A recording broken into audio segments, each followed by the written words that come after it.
예, 여러분 안녕하세요. 멜번 시티 교회입니다. 자, 새롭게 시작한 4월 첫 주간을 잘 보내고 계십니까? 자, 코로나 바이러스의 영향으로 지금 계속적으로 사회는 사회적 거리두기를 하면서 지금 여러 가지로 점점 더 좀 힘든 제약들이 우리에게 계속 다가오고 있습니다. 뭐 다른 걸 떠나서 뭐 계속 말씀드리지만 지금 생업에 이제 어려움이 생기는 우리 지체들이 생겨서 좀 걱정이 됩니다. 워킹으로 계신 분들이나 또는 지금 사업을 하시는 분들이나 다행히 또 그런 부분들을 잘 또 이겨가는 분들도 있는데 또 그렇지 못한 분들도 계셔서 우리 함께 계속해서 중보하며 하나님께서 이 어려움들을 우리가 잘 극복할 수 있도록 도우실 것을 우리가 함께 아뢰었으면 좋겠습니다. 자, 뭐 하지만 뭐 이번 주간 뭐 우리가 묵상하고 있는 그 하박국서처럼 결국 끝에는 그 하박국 선지자가 이런 부당해 보이고 이런 뭐가 잘못 돌아가는 것 같은 이 세상에 대해서 하나님께 항의하다가 결국 고백하는 게 뭡니까? 3장 17절 비록 무화과 나무가 무성하지 못하며 포도나무에 열매가 없으며 감람나무에 소출이 없으며 밭에 먹을 것이 없으며 우리의 양이 없으며 외양간에 소가 없을지라도 나는 여호와로 말미암아 즐거워하며 나의 구원의 하나님으로 말미암아 기뻐하리로다.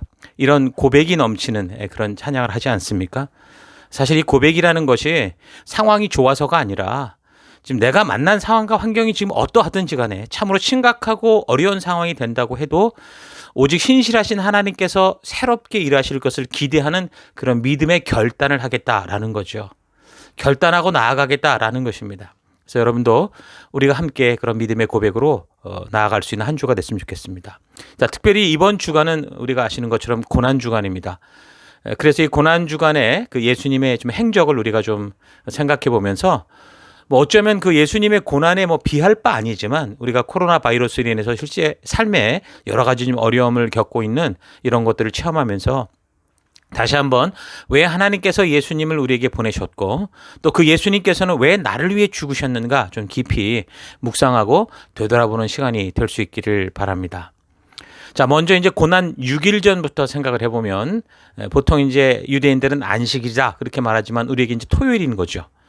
자, 그래서 이제 드디어 공생의 마지막 유월절이 이제 가까우고 있었는데 율법에 이제 열심인 유대인들 아닙니까? 그래서 이제 유월절을 그 하나님이 지정한 곳 그 예루살렘에 와서 지내기 위해서 지금 세계 곳곳에 흩어져 있는 그 이 뭐 포로로 잡혀갔든 뭐 어찌됐든 여러 이유로 흩어져 있는 사람들이 이제 모여드는 겁니다. 신명기 16장에 그런 말씀을 하셨잖아요. 이스라엘의 모든 남자는 한 해에 한 번, 한 해에 세 번이죠. 세 번. 무교절, 칠칠절, 초막절에 하나님이 택하신 장소 앞에 나와라. 여 앞에 서라. 그렇게 말씀하셨습니다. 그 올 때는 빈손으로 오지 말고 받은 복에 따라 힘껏 예물을 준비해 갖고 와라. 그렇게 하셨었죠. 그래서 이것은 이 백성들의 삶에 하나님 중심의 삶을 살아가도록 하나님이 명하셨던 굉장히 중요한 뜻이었습니다.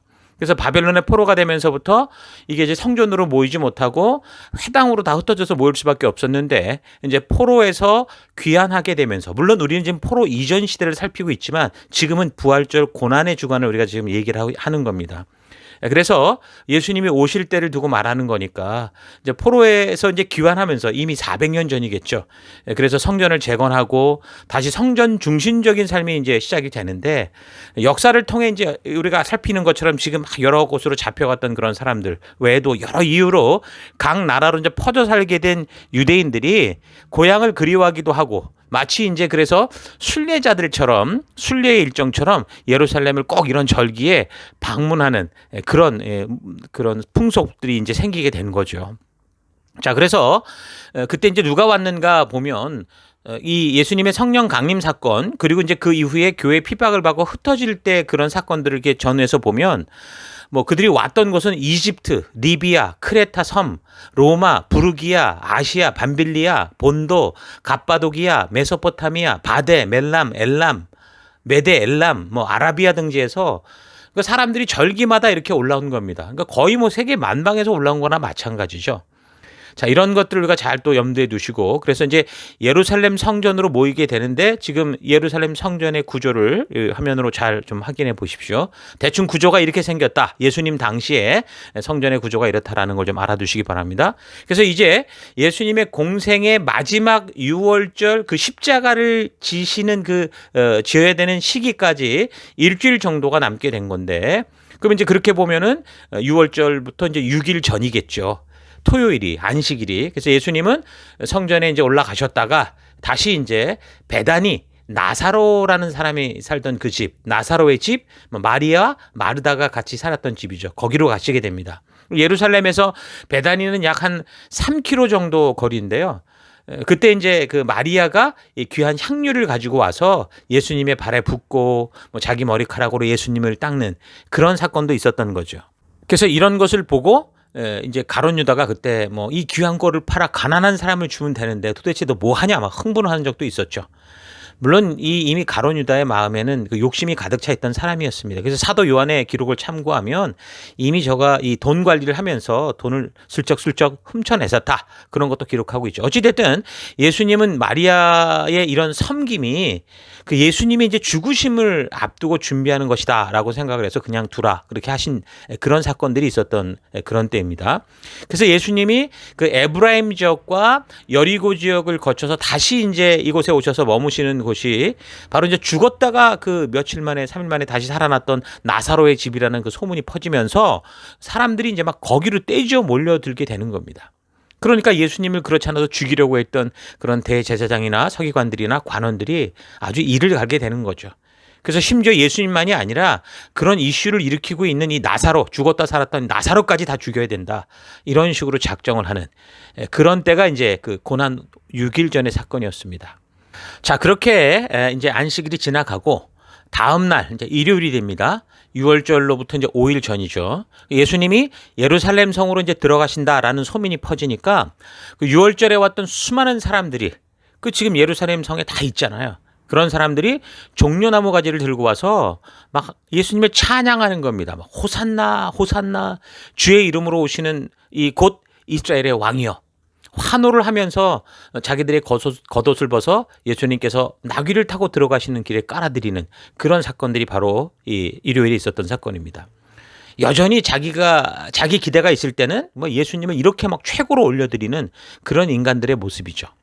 그렇게 예수님은 모든 사람들의 환영을 받는 것 같지만 어떻게 됩니까? 며칠 뒤 바로 이렇게 환영했던 저들에 의해서 이 종려나무를 가지고 예수님을 환영하던 이런 사람들이 돌이 돼가지고 예수님께 던지는 그런 사건으로 변해가는 겁니다. 자, 그리고 이제 4일 전, 고난 4일 전, 그럼 이제 월요일이겠죠. 베다니에서 다시 이제 또 예루살렘으로 들어가시는데 그때 이제 가시던 길에 시장하여서 그 잎사귀가 아주 무성한 무화과 나무를 보시게 됩니다. 그래서 거기서 열매를 찾으셨지만 없었죠. 그래서 예수님은 그 나무를 향해서 이제부터 영원히 열매를 맺지 못할 것이고 열매를 먹지 못할 것이다 이렇게 말씀을 하십니다.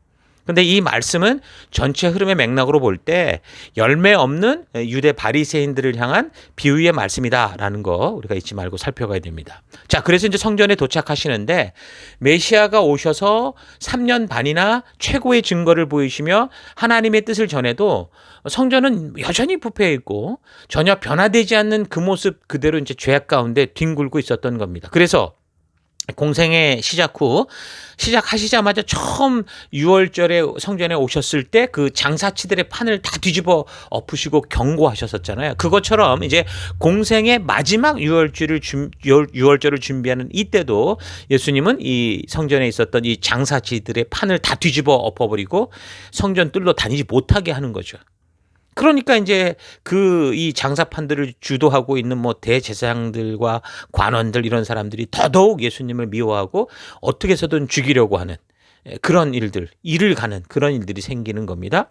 그렇게 해서 또 이제 고난 4일 전 월요일의 행적을 우리가 성경을 통해 찾을 수 있고요. 그리고 또 다시 이제 베다니로 가십니다.